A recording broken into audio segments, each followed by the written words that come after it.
Halo, Assalamualaikum warahmatullahi wabarakatuh. Perkenalkan, nama saya Ferliana Maisyarah, mahasiswa MPIB semester 6 UIN Maulana Malik Ibrahim Malang.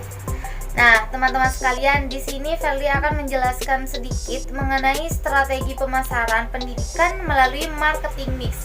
Pada penasaran ya pastinya, gimana sih strategi yang digunakan melalui marketing mix pada pendidikan? Wah, pastinya sudah tidak asing ya mengenai marketing mix. Tapi kita bahas satu persatu dulu ya. Yang pertama, untuk strategi.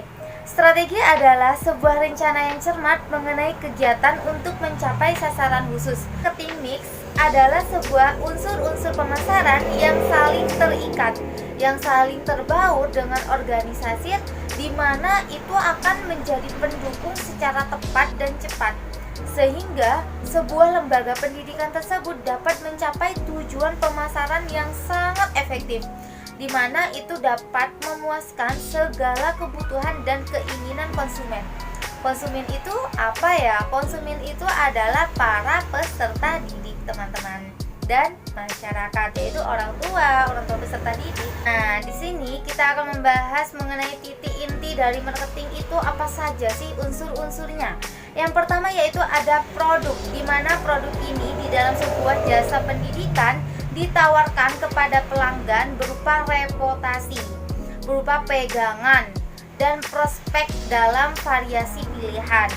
Jadi produk yang dimaksud di sini adalah sebuah produk yang berada di dalam sebuah sekolah atau di dalam sebuah lembaga pendidikan yang ditawarkan kepada masyarakat, seperti fasilitas sekolah, kemudian kurikulumnya sudah terterapkan di sana, kemudian model pembelajarannya sih seperti apa, sampai bukti lulusannya itu seperti apa.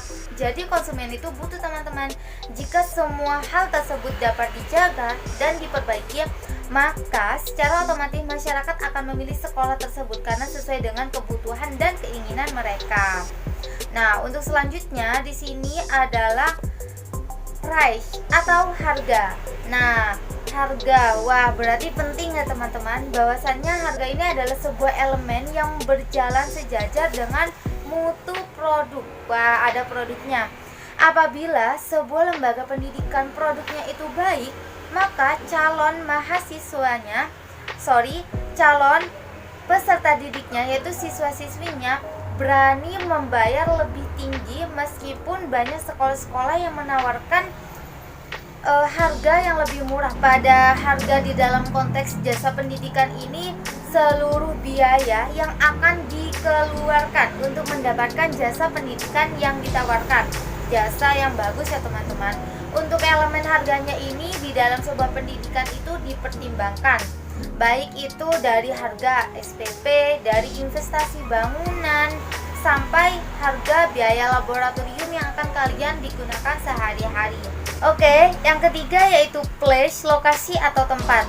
Letak lokasi sebuah sekolah itu akan menjadi peranan yang sangat penting. Pada umumnya, para pemimpin sebuah lembaga pendidikan itu sependapat bahwa lokasi letak lembaga yang mudah dicapai dengan kendaraan umum itu akan sangat berperan penting sebagai pertimbangan pada calon siswa untuk memasuki lembaga tersebut.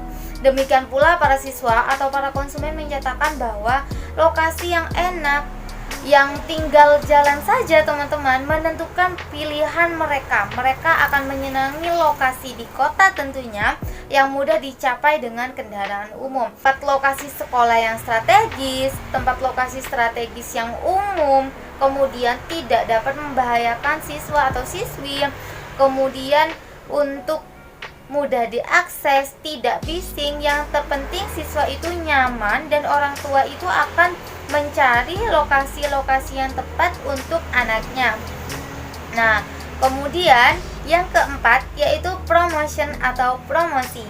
Nah, promosi ini merupakan suatu bentuk komunikasi pemasaran yang aktivitasnya itu terdapat pemasaran yang berusaha menyebarkan informasi. Biasanya promosi ini banyak menggunakan strategi-strategi banyak teman-teman.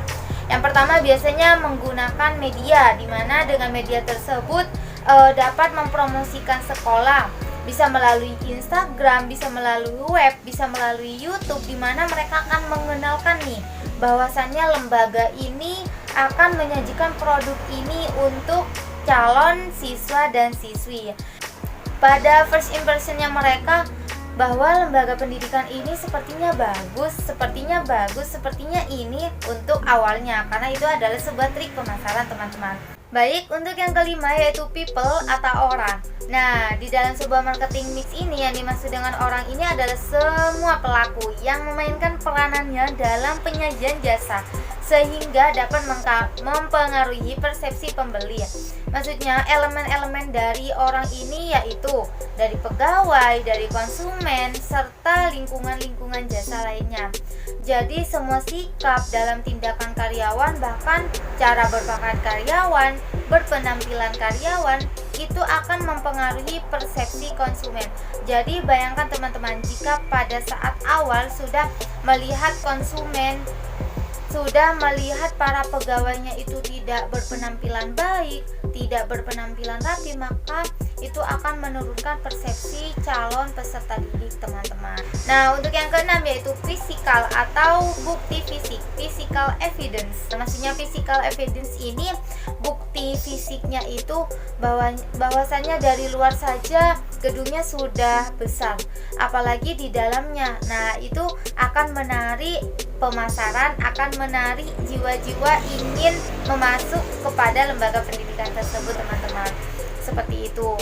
Nah, untuk selanjutnya yaitu ada proses, di mana proses ini adalah sebuah aktivitas kerja di dalam melibatkan prosedur-prosedur, tugas-tugas, jadwal-jadwal yang sudah tersusun, mekanisme, aktivitas, rutinitas dengan segala produk yang ada yang akan disalurkan kepada calon siswa dan siswi. Jika sudah siswa-siswi yang masuk ke dalam sebuah lembaga pendidikan, itu merupakan pemasaran trik awal yang sudah bisa mencangkup pemasaran pada jasa pendidikan ini. Nah, itu teman-teman menurut saya salah satu penyampaian saya mengenai pemasaran jasa pendidikan melalui marketing mix, di mana di sini sampai ada 7 proses ya teman-teman unsurnya. Banyak sekali ya teman-teman yang dapat kita pelajari di dalam sebuah pemasaran pendidikan. Di sini kita akan belajar mengenai bagaimana sih cara pemasaran yang baik itu. Unsur-unsur dengan marketing mix ini akan semakin meningkatkan kualitas yang ada dengan kualitas sebelumnya agar bisa menarik minat para calon siswa-siswi untuk bisa masuk ke dalam sebuah lembaga pendidikan tersebut. Di dalam marketing mix ini kita akan mendapatkan sebuah proses yang efektif. Mengapa saya bilang seperti itu? Karena di sini banyak proses-proses yang kita lalui. Dari mulai proses pemasaran dari yang tadi ya dijelaskan mengenai secara melihat secara gedungnya saja sudah tertarik. Kemudian titik lokasinya saja sudah tertarik. Kemudian people-nya saja sudah tertarik dengan orang-orangnya, bagaimana sikapnya, bagaimana cara pelayanan pemimpinnya, kemudian promosinya. Apabila promosinya baik di dalam sebuah lembaga pendidikan, maka itu akan menarik minat para peserta didik, calon-calon peserta didik. Nah, seperti itu teman-teman. Bisa juga dengan fasilitas-fasilitas yang dijelaskan tadi teman-teman. Wah, banyak sekali teman-teman. Dengan menggunakan marketing mix ini, sebuah pemasaran pendidikan akan bisa berjalan secara efektif dan efisien menurut saya. Mungkin itu yang dapat Verly sampaikan pada kesempatan kali ini mengenai pemasaran pendidikan melalui marketing mix, di mana sangat seru ya teman-teman. Dengan penyampaian Verly ini, semoga teman-teman semua bisa fokus dan tahu bagaimana sih pemasaran pendidikan itu yang simple, sederhana, efektif untuk menarik minat-minat para calon peserta didik pada sebuah lembaga pendidikan. Baik, akhiru kalam, Verly akhiri. Wassalamualaikum warahmatullahi wabarakatuh. Sampai jumpa.